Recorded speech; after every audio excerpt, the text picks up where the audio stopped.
bruv, and the shellings were just, you get me? All right, then going back to the rap game, you appeared on that. Talk to me about the progress and how it was, the process and how it was. You see, rap game, yeah. Yeah. They was shouting me for time, like from I was younger, you get me? But I don't know if they didn't know how old I was, but you had to be 18 to go on there, so I didn't ever go on there, and you get me? And I weren't really on it either. I've never, like, I always said I'd never go on a show like that, you know, like one of them shows where it's like, you know, like X Factor, rap game, like it's like, oh, I know my man from that show, innit? Yeah. Like, that's my man from X Factor, that's my man from rap game. Like, I never wanted to go on one of them type of shows still.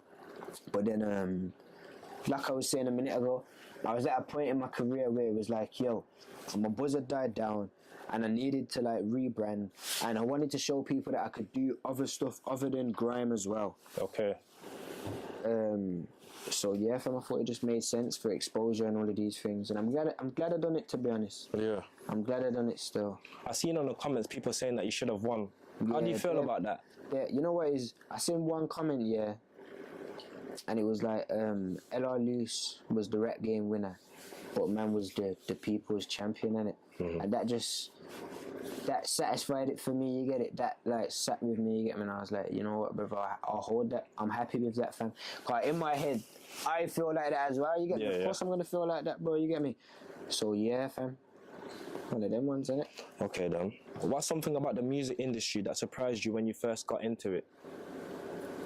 What's something about the music industry that surprised me when I first got into it?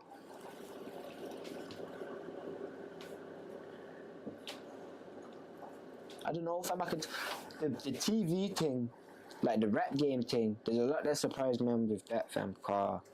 Can we elaborate on that? Like, I've never been on TV, and you get me. So it's like, yo, when you're there and you're filming it, a lot of stuff's different to how it looks on the TV. You look like, yo, my man just woke up today and then he's gonna done this and rare. But like, it's just bare other stuff. Like, they might tell you to record a scene at like 5 p.m. where you're brushing your teeth and acting like you just got up in the morning because they forgot to do that bit today. You get me? So now you gotta act like you just, like, you get what I'm saying? There's bare mad stuff like that. Or like, walking onto the set, like to do the to spray the bars and that, man would do the walk like 10 times and that, you get me? Like, over, like, just bare little things like that.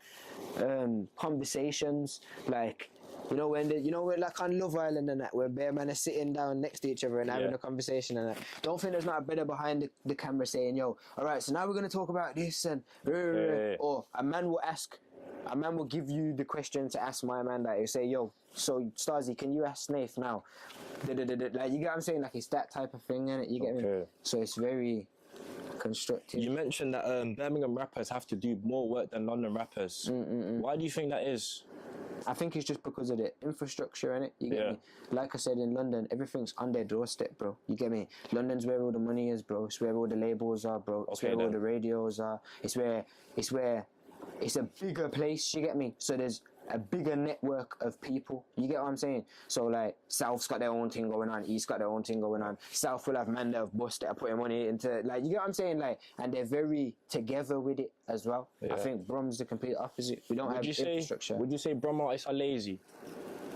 I think, yeah. Do you think they put enough work? Yeah, and no. You know what it is? Londoners don't have to put in as much work as the Brum man because everything's on their doorstep. You get it? Okay. So Brum man will put in work, say the same amount of work as the London man. You get me? And they'll look lazy. You get me? Because we have to put in more work. You get it? Yeah. So putting in the same amount of work as them, man, is not enough for us, man. You get it? So then that can only take you to a certain point where it's like, yo, yeah, bruv, you're just like, you get me? Because we got to put in more work, bro. Yeah. That's what it is. In the future, do you see yourself living in the UK forever, or do you feel like you have to move to a different country to expand? I don't think you have to move to a different country. It depends what we're talking about, innit? The reason I ask you this is because I know that in the UK, there's not a lot of show money such as America.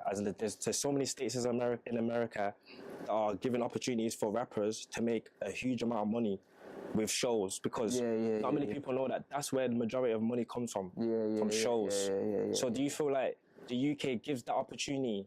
I think there's definitely a lot of shows on that. like festival, like UK's got bare festivals and all of these things. I think there's definitely space to make money here. You get me? But like there is defo space because to not make many money artists know this. other places as well. You get me?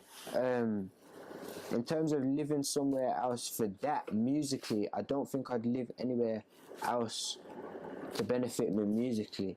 Maybe spiritually, that's a different conversation. Yeah, I mean, so it's never crossed your mind at all? But not musically though. I think in terms of what I do, fam, the scene for what I do is here, innit? You get me? Yeah. I might move somewhere to go pattern up myself and then come back here for work.